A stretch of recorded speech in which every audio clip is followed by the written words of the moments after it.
बनिबाकु जाउछि शुक्र एवं मंगलंकर अशुभ संयोग।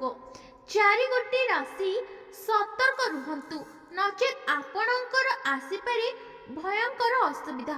तेबे क्यों चारि गोटी राशि व्यक्तिविशेष माने विशेष भाव में सतर्क रहिबे एवं केबे ठारू शुक्र एवं मंगलंकर अशुभ संयोग बनिबो से संपर्क में वीडियो रे आगो जानिबा।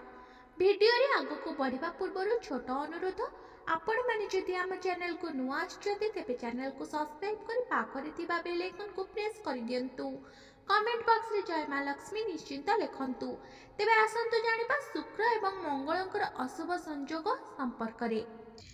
जनवरी 2026 रे शुक्र एवं मंगलंकर संयोग 6/2026 रु जनवरी 10/2026 पर्यंत हेबो, जहाको ज्योतिष शास्त्र अनुसार अशुभ बोली विवेचना करा जाए। एही समय किछि राशि व्यक्तिविशेष माने क्रोध, चाप, मानसिक द्वंद्व एवं संपर्क द्वंद्व अनुभव करि पारंती। देखंतु पंचांग अनुसार जानुआरी मासरे शुक्र एवं मंगल परस्पर बहुत निकटतर हेबे, जहाँ नूतन वर्षर आरंभ हेबो। ज्योतिष शास्त्र एही दुईटी ग्रह को प्रकृति द्वारा विपरीत बोली विवेचना करा जाए।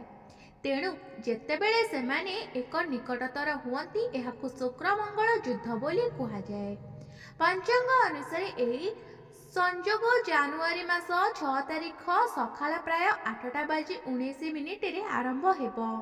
एही परिस्थिति प्राय 4 दिन पाई रहिबो एवं जनवरी 10 तारिख सकाळ प्राय 9:13 समय रे शेष हेबो। ज्योतिषंक अनुसार जेतेबेले ग्रह युद्ध हुए सेतेबेले एही ग्रहंक द्वारा शासित राशि उपरे सर्वाधिक प्रभाव पड़ी थाए। तेबे आसंतु जानिबा एही चारि गोटी राशि माने किए, जहा उपरे एही दुई ग्रहंकर युद्धर प्रभाव पड़िबा पई जाउ अछि। प्रथम राशिटी हेउछि मेष राशि। मंगल हेउछि मेष राशिर शासक ग्रह, तेणु एही संयोग मेष राशि उपरे अधिक प्रभाव पकाइबो। एही समय रे सहजरे आपण मानकु क्रोध आसी पारे एवं आपण हठात निष्पत्ति किछि नेई पारंती। कामरे शीघ्रता क्षति आपण मानकर होई पारे।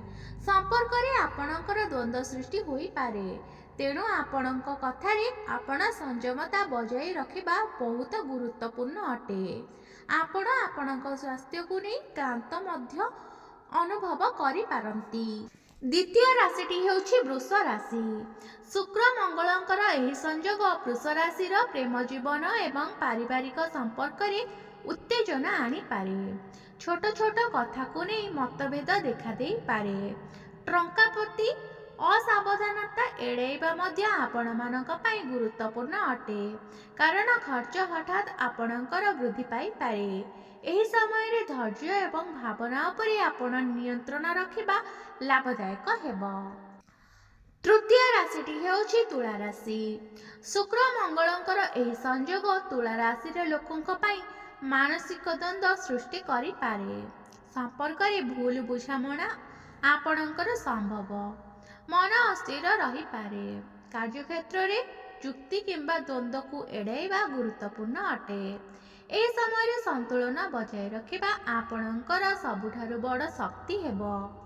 चतुर्थ राशिटी हेउछि बिछा राशि। एही समय रे क्रोध एवं चिड़चिड़ापण वृद्धि पाई पारे। आपण मानकर कामरे बाधा सृष्टि होई पारे एवं इच्छित फलाफल न मिलिबा कारणरू आपण निराश होई पारंती।